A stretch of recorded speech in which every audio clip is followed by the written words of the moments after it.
The world's biggest serial killer might have never been caught, if only he had known how to use a computer properly.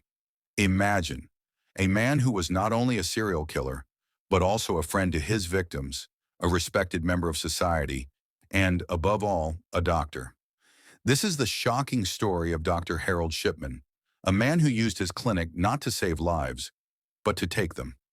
In the small English town of Hyde, with a population of just a few thousand, Dr. Shipman carried out a killing spree for over 23 years, murdering more than 250 people, right under everyone's nose, and no one suspected a thing.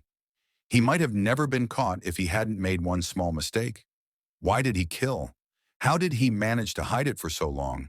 And what clue finally exposed his decades of murder? Welcome to our video.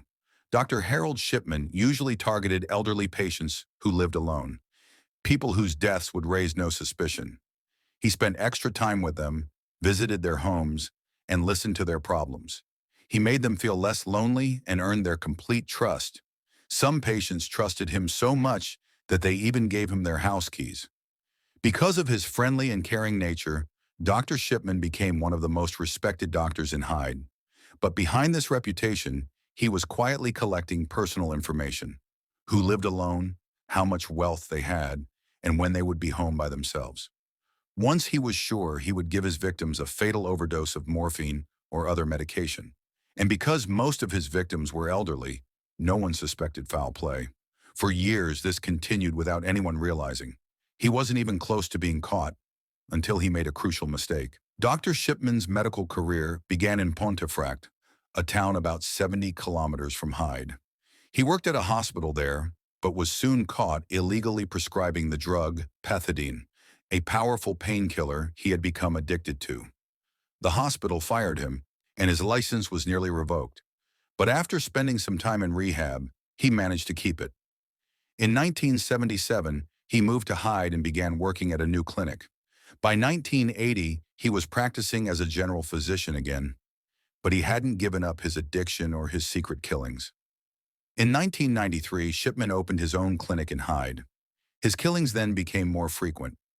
No one suspected anything until March 1998, when Dr. Linda Reynolds, a doctor from a nearby clinic, noticed that Shipman's patients were dying at an unusual rate.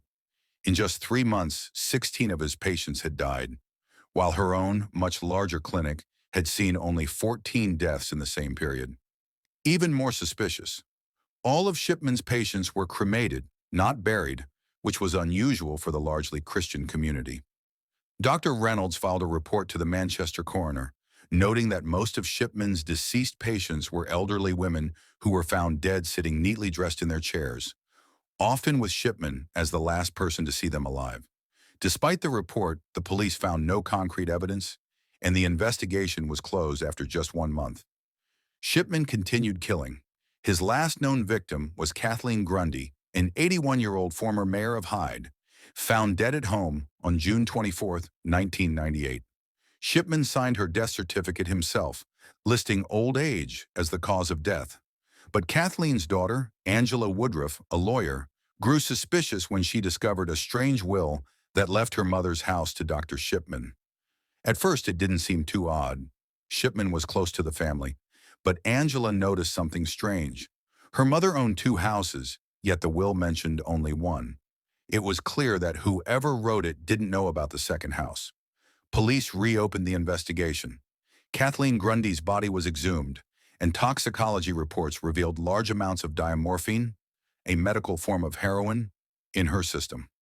When questioned, Shipman claimed that Kathleen was an addict, and even pointed to notes in his computerized medical records. But what he didn't realize was that the computer automatically recorded edit dates. Police discovered that the entries had been added after her death. They also found the typewriter used to forge the will, with specific broken characters matching those on the fake document. On September 7, 1998, Dr. Harold Shipman was arrested. When the truth came out, many families stepped forward, suspecting their loved ones had also been murdered by him. A detailed inquiry revealed a horrifying pattern. Patients were given lethal doses of diamorphine, death certificates were forged, and Shipman himself encouraged cremation to destroy any remaining evidence. Investigators reviewed all cases of patients under Shipman's care. After examining medical records, interviewing families, and even exhuming several bodies, it was confirmed that he had murdered at least 218 people. Experts believe the real number may have been as high as 260, and possibly even 500 according to one of Shipman's cellmates. Shipman was convicted of 15 murders and sentenced to life in prison. In January 2004, he took his own life in his prison cell, using bed sheets to hang himself. The exact reason for his killing spree remains a mystery. Some psychologists say it was about control or a God complex. Others think it was about money or rooted in his mother's death. When his mother was dying of cancer, she was given morphine for her pain. And some experts believe Shipman wanted to recreate that moment of mercy killing again and again. Thank you for watching our video. If you found this story interesting, don't forget to like, share, and leave your thoughts in the comments. We'll see you in the next incredible story.